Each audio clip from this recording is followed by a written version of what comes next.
We've got the man himself to help clear the air, Jonathan Loderberg. Jonathan, can you hear us? Hello, and yes, I can hear you. Okay, so first question: are you the captain, or is S4 the captain? No, I think we're quite agreed that I am the captain. Excellent. But he is the drafter, though. Okay, well there you go. Okay, so now we got some clarity on that. Gotcha. So we call me the spiritual leader, so it's different strengths. with that calm voice, I don't blame him. Well, of course, joining us to talk to Loda about his illustrious career, a former. If you're not a former TI champion, you're always a TI champion once you earn the title. The man himself, Stephen Toffees Pierce. Stephen, how are you doing this evening? I'm good, Ian. I'm good. So, guys, everybody, welcome. I think it's time for us to settle in, have a little coffee with Toffees, but more importantly, some coffees with Loda. Guys, our guest today, already sort of introduced, just so you know, it's Jonathan Loderberg. He is a TI champion. I was in a fraternity in college, and the fraternity always believed that you never stop being a member, and I 100% believe you never stop being a TI champion. Also, the spiritual leader of Alliance, Loda. Very, very happy to have you here with us today. Thank you. I know it's late over there in your neck of the woods, so I really appreciate you taking time to sit down with us this evening. No, it's no worries. I'm just happy to be here. Awesome. So we'll jump right into it. I got some fun questions that I think are going to be great as we sort of look forward to this major and talk about where you guys have sort of come from, even in a way back to TI3. So during TI3, you actually did an interview with Suns fan and told him, and this is a quote, "We try not to be controlled by what other teams pick. We'd rather create our own metagame." Do you still feel like that's a driving philosophy for you guys, or do you maybe take more from other teams than you used to once upon a time? It's hard to say. I think that we, for sure, keep to that mentality. It's something that I always put a lot of focus on, and where I felt that the more you study other teams, it's very good to study other teams, but if you do it like too much and you see, especially teams that are better than you, and you just try to do what they do, but all teams have very different players, and like every role pretty much, even the support role can be played different. Like you can have a playmaker in mid, you can have a carry player in mid, you can have a playmaker on off lane, you can have carry player on off lane, and the same thing with the carry. I said carry a lot of times there, but you get what I mean, I hope. So I just think it's better to find what you are good at, or find what everyone on the team is good at, and try to make that mesh somehow. Of course, you have to practice certain heroes sometimes to definitely that makes finalize sense. Lineups, but yeah. So you mentioned the rest of your team and finding sort of what everybody's good at, and this sort of actually brings me to I watched read an interesting interview you did with Papa Drajic, who I'm excited to hear is going to be in Shanghai. Okay. I don't know what the setup's going to look like, but it'll be exciting to see him there. But during a pretty tough dry spell for you guys, when you chatted, you said that Ake has been in a bad mood all year. So my question to you is, how's he doing now that things seem to be improving? Well, first of all, I always joke a bit when I talk to Dre, but it was a tiny shed of truth to that, I suppose. But yeah, he's in a much better mood. I think that he's been in a better mood since ever since S4 came back, but especially since EGM came back as well, I think. The team morale and team spirit has just been it's been perfect. So everyone has been very happy, and it makes it easy to play together, pretty much. A direct invite to a major will probably put you in a good mood, I would guess. Yeah. I would assume Shanghai loops. Yeah, for sure. But the thing is, I'm not sure. We didn't really expect it. I honestly think that we decided. We deserved the invite, even without our Starladder win. or whatnot. I think for me, I think WCA was big enough of an event and with enough good teams to make us deserve that invite. But at the same time, we didn't actually think that Valve would invite us, so we were prepared to play the qualifiers. So let me ask you this, and you brought up WCA, and that's great because I really wanted to get there. Is you guys won WCA, and you did it with 6 players in a difficult environment in China. This was a start to finish a really tough tournament to play in. Anybody who's spoken with the teams, I spoke with a couple of different teams that were there, and they all said it was really tough. You guys took the win. Was it frustrating to hear so many people say WCA proves nothing, they don't deserve this invite? Or did it just fire you up? Of course, it's frustrating. I think it did fire us up for Starladder, sure, but people are... Nah, I'm not going to flame people. Fans are fans. They think they know a lot about a lot, but sometimes they don't.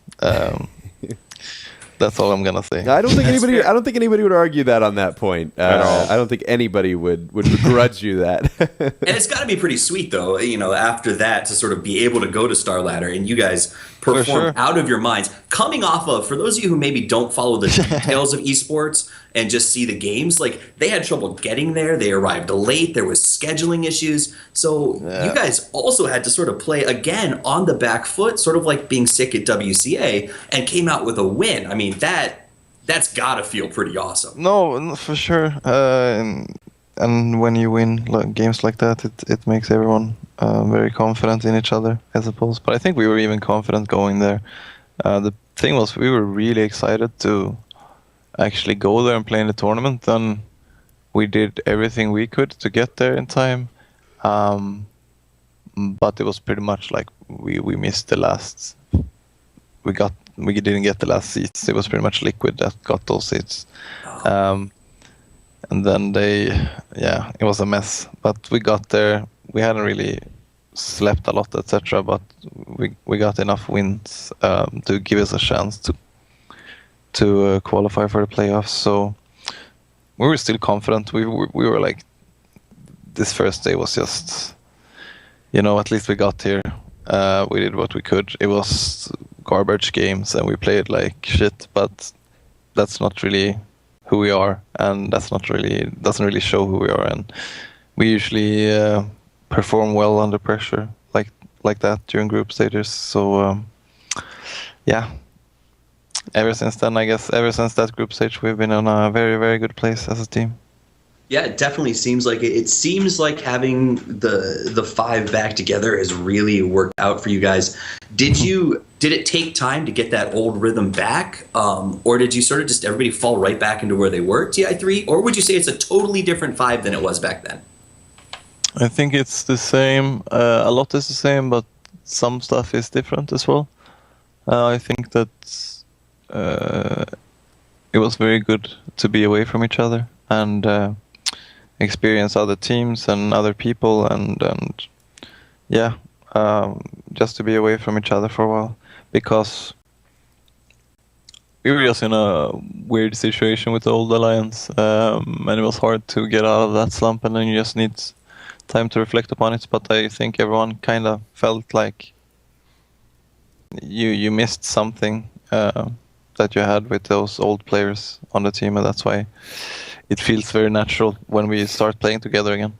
But I mean, of course, there was so much anxiety over remaking the lineup completely, adding EGM, and then there's so much pressure and people are like, oh, if they don't perform. I mean, the win at WCA was pretty much what we had to do, right, to not get flamed for remaking the lineup and underperforming, which is ridiculous in my opinion, because I think a team like either way should need like a month to actually prepare to be good. We just had a good flow pretty much.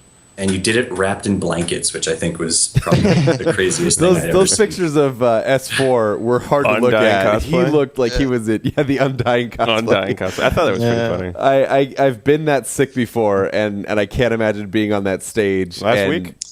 I think was there everyone, last week. I think everybody in North America got sick last week.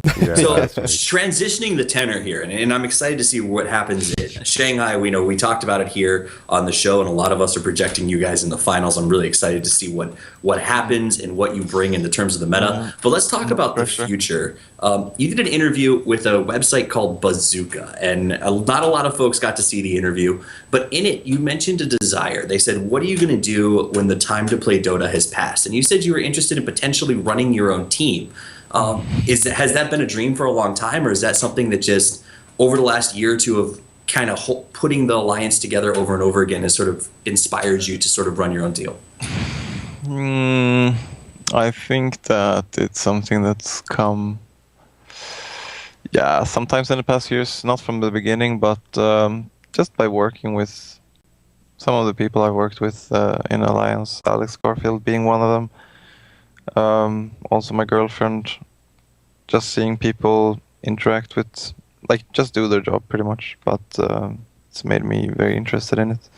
And sure, it's still partly a dream, I suppose. The thing is, I want to do that, but the question is it something I would do straight after I quit being a player? Is there some other stuff I would want to do first? I'm not sure. Then at the same time, who knows? I might not be so far away from it as I think. So that's an interesting question there, and that is something like, are you at a point in your career where you're actively thinking about where's retirement? You're thinking about walking away? Because you've said, in an interview, you said that you practice 8 to 14 hours a day, 6 days a week to stay on top of the game. And that seems, that's a big commitment. That's more than any full-time job out there. So have you hit a point where you maybe have a couple of goals left, but retirement is now something that's on the horizon? Ooh. I think for players in my age in esports, I think retirement is probably always somewhere on the horizon. But I don't know. I try to take everything one day by one, and no. But first of all, I think we have somewhat balanced out our training a little bit. I do play a lot of Dota, but I think that we have found a better balance. That is also something that I think affects our performance and practice compared to what we did before. And we are very, very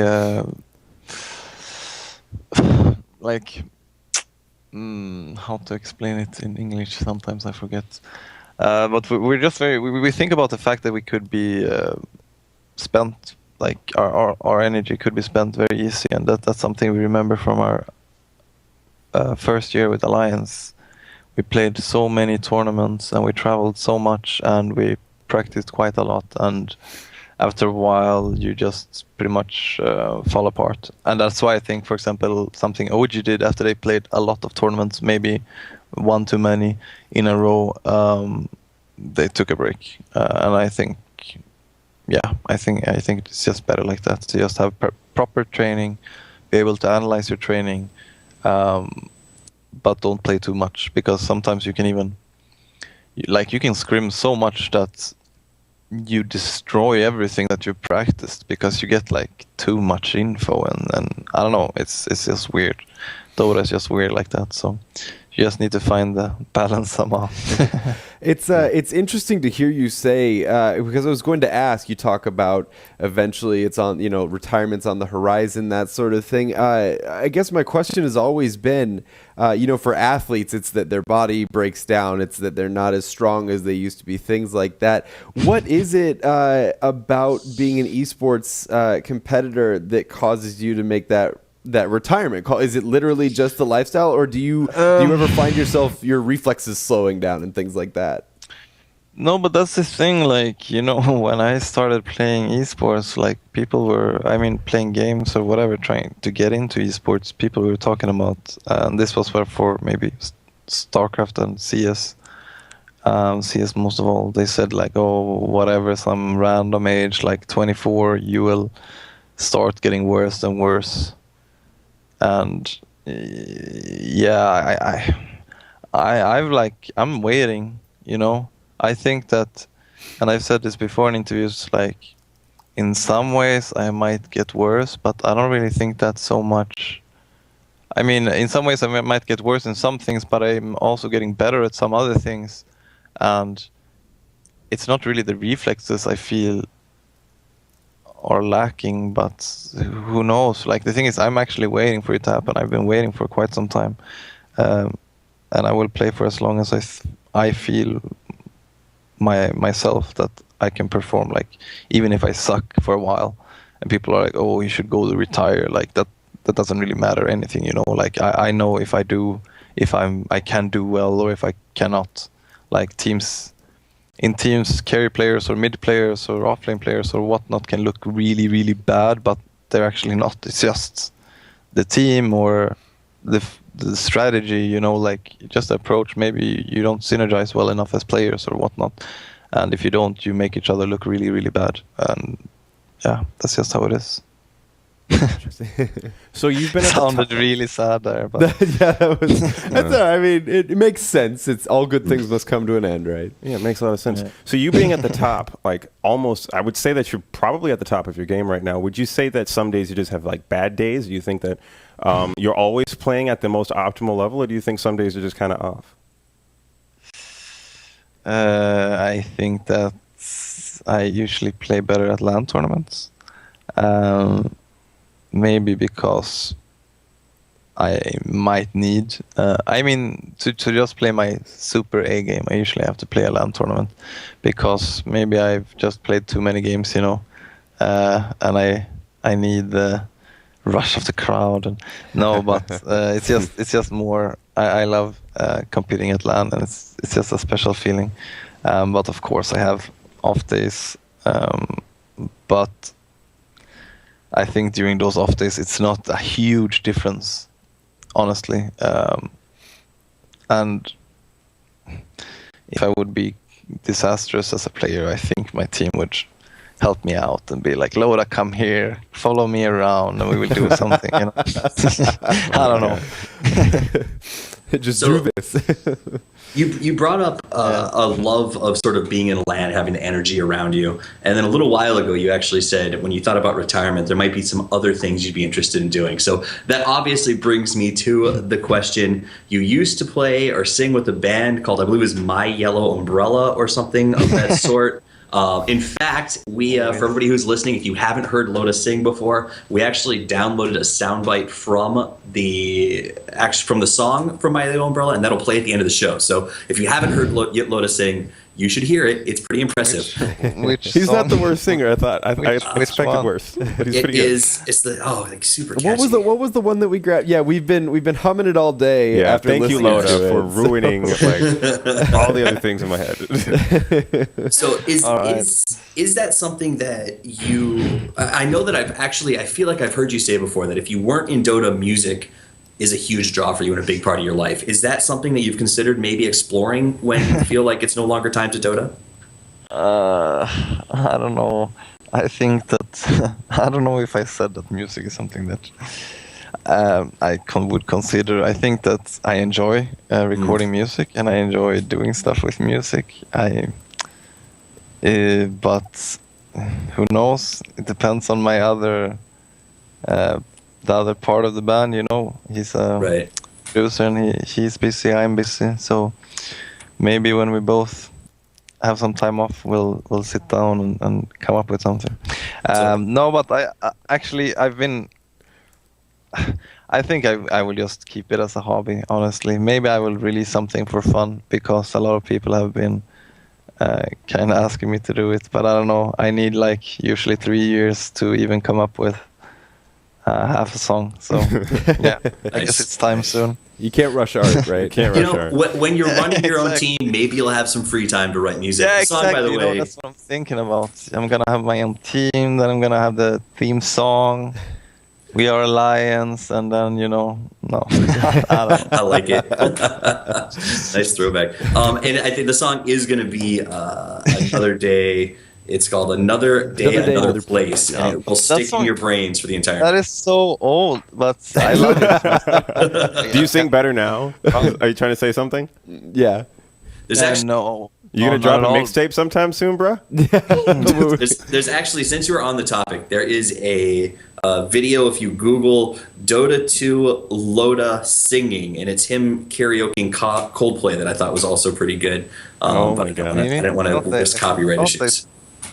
Dude, listen, when I do an interview, I go so far back in Google's history that it is ridiculous what I'm able to dig up. So are you saying you go past the third page on Google? That's rare, man. Because that's deep internet. That's deep Third page internet. on Google. That's borderline darknet. Well, guys, that's about as much time as we have for the show tonight. I really, really appreciate you coming on. Loda, having you here has been honestly a goal of mine for a long time. TI3, it just inspired me to play, and I learned watching a lot of Alliance. So having you here has been absolutely amazing. Thank you so much for taking time out of your day to sit down with us. And Jonathan, before we go, do you have any last words for our viewers or for your fans before we call it a night? Wow, you gave me too many options there. First of all, thank you for letting me be on the show. You're a great host. Oh, dude. That did sound sarcastic, but I was serious. I was sincere. He was just like, nah. Great host. Super But, fun. For the rest, just a huge shout out to all our fans. You've been very, very loyal for a long time, and that's something that means a lot to us, especially when it's going bad, but also now that it's going better, because it feels good to be able to stand a bit more proud. Also, a big shout out to our sponsors, Monster, SteelSeries, and Sennheiser. Yeah, that's about it. Awesome. Well, that's our interview with Loda. I thought I had a great time. Lee, Ian, I think that we had. I mean, could that have gone better? I don't think so. So I'm just going to kick it back over to you guys and sit back. He could have comfortably. invited us to play for Alliance. Yeah, right. I've been expecting that for years. You know what? I've been waiting so long for what's happening with Alliance right now that I would refuse to play. If he was like, play for Alliance, I'd be like, no, you keep the 5 you've got right now. Yeah, sir. it's working for you. Thanks. Last year, you were like kind of thinking about reaching out and asking to give some help, but yeah, thanks. so close to the big time, Toffee. So close. Yeah. This close. Only about 5 kmr away from. He's not that bad. Actually, you no, went he's all not with bad at Reddit. Dota. I played with this guy. He isn't horrible. Is this Toffee's pretty good at doing? Yeah, I mean, I was whiffing hard, but I mean, Dude, he missed so many last hits. don't start this, man. I just woke up. I had good sleep in my eyes. No excuses, man. Get good scrub. I'm a scrub. All right. Well, thank Anyway. you so much, Toffees and Loda, once again for being on the show. I think we had a great time tonight. Thanks again to Pyrian Flax for coming on the top of the show. Yeah, okay. Our technical director is going to hit us with a little bit of that sweet, sweet Loda goodness to play us out. If you like the show, go ahead and check us out on YouTube. The VOD will be up there, youtube.com/daily.esports. If you liked the live stream and you want to see us again, we do this every Wednesday. It's always here, every Wednesday. Reliable, like clockwork. Except not like the recently nerfed Clockwork. He's no, less Clockwork reliable. is fine. I'm fine with Is him. he still fine? All right, well. I like it when he's I nerfed. tried to make a pun and it didn't work, guys. I did my best. Anyway, if you like the show, hit the follow button down at the bottom. You can catch us live here on Wednesdays, usually around 6 p.m. Central Time, whatever that is in England. I can't be bothered to find out. Follow us on Facebook, daily.esports, over on Twitter at .esports. I have been Ian Doublejohn Barker. This has been Lee Malice Massey, and we will see you next time.